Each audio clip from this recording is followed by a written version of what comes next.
So Honda is back in the game. They're back in the game, Mark. Big time. Honda CBR1000rr SP.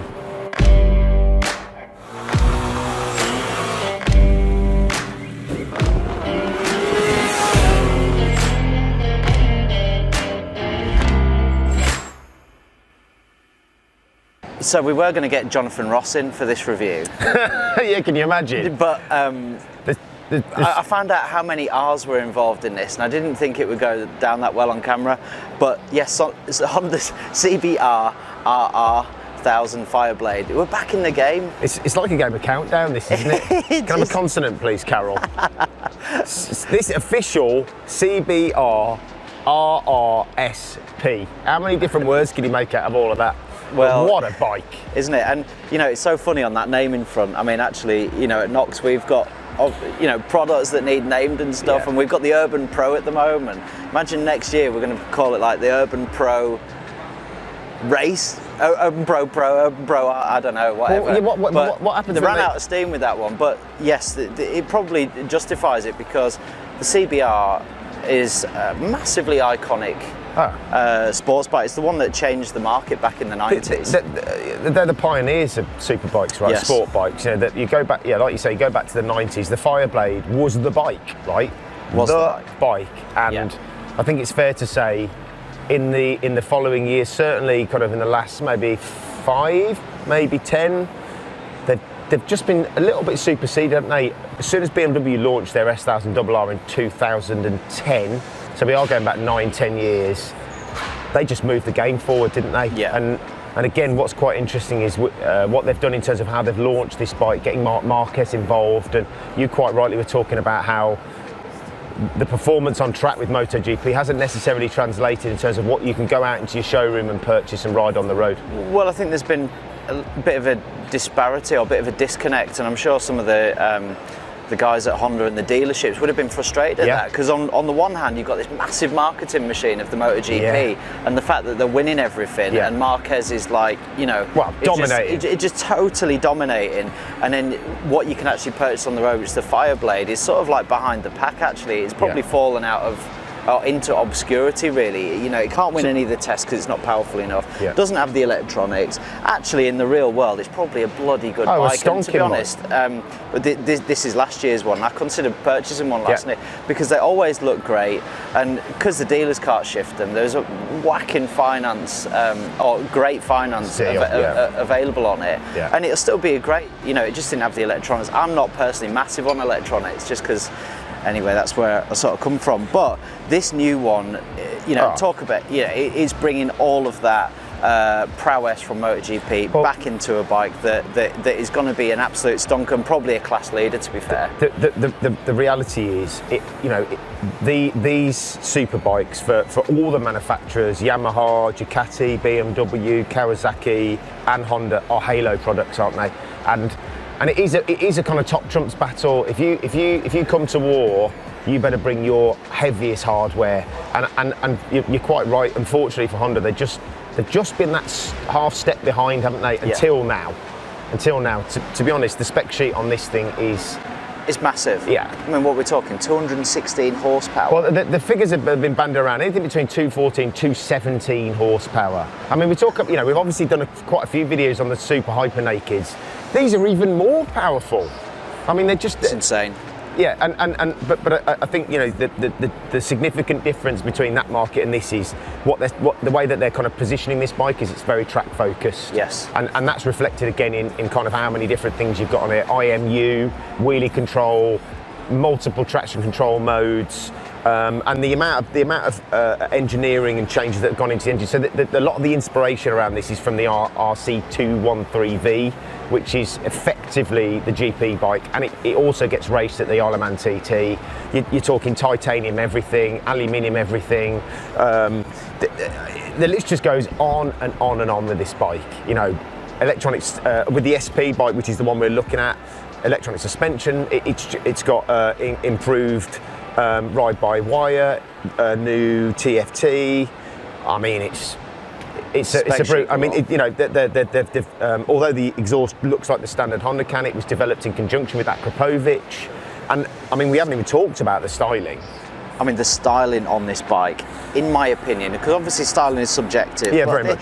This is really gorgeous. I mean, and they do it in a black version as well, which we'll put into the frame right now.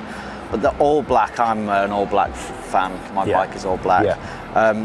But that is jaw-droppingly gorgeous in my opinion. I love what they've done with the wings. That so again, GP inspired.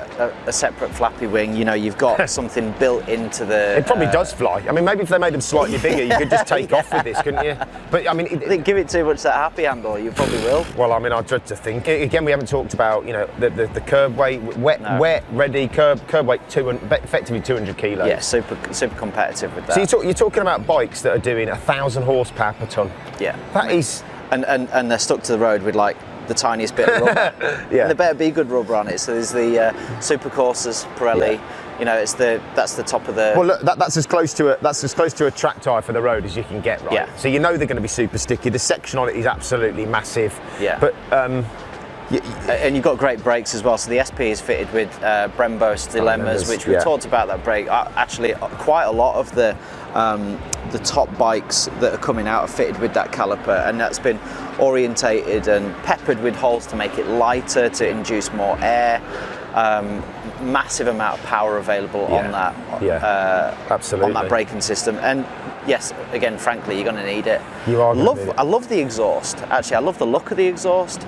And you know, again, we're seeing like exhaust get bigger and bigger and bigger. We've had quite a few conversations about that. But this, they've made a really, really nice job of it, and they've hidden the cat well as well. Yeah. I mean, I'm not a massive fan of that S1000rr cat. The end can's quite nice, but it's got an absolute coffin of a catalytic converter. They've hidden this quite nicely with the plastics. Well, it's interesting, isn't it? What we're finding is obviously, you know, sort of walking around the show and reviewing various different bikes, is how the different manufacturers come up with different solutions for this Euro 5 legislation. And isn't it interesting how some of them seem to do an amazing job of the packaging and others not so much, but everybody's presented with different problems. You know, I don't think necessarily Euro 5 issues translate based on how much power your engine produces, but like with the Kawasaki, you've got a forced induction engine, it's a whole different problem. Yeah. But proportionally, this does look just right, doesn't it? And that kind of reference back to MotoGP, you can see that in every aspect of the bike. Yes. The winglets, the longer swing arm, the handlebar position, the tech. You know, they have taken a big step forward with this bike, and you definitely get the sense and the feeling that they've left no stone unturned this time. Sure. You know, we know this. That, you know, the BMW just launched the new RR. Yamaha have just come to market with their new R1 and R1M. You know, there are obviously Panigale, and there are different iterations of the V4, but they're all very similar, aren't they? Similar weight, similar power. So again, as we always say, you know, when this gets launched and reviewed and compared, it's going to be absolutely fascinating, isn't it? Yeah. So the standard bike comes fitted with Showa big piston fork, a standard and Nissin brakes. It's probably going to be great, and that bike comes at 20,000 basically. Yeah, give or take 20 grand. The SP is another 3.5 grand. Yeah. But it comes with some extra trick bits, doesn't it? So you've got a semi-active Ohlins front and rear shock. Yes. Yeah. Can I refer to my notes, because this is such a lot of spec on this bike. So in conjunction with the hardware, the Ohlins objective-based tuning interface now offers finer suspension adjustment front and rear. 3 individual modes can be set and stored, allowing the riders to configure multiple settings for track, and you can switch it whenever you want whilst you're riding the bike. I mean, that's quite impressive, because you've got, you know, if you are going to take some track, there's a multitude of tracks that you can take. You know, there's some really bumpy tracks that we've got here in the UK.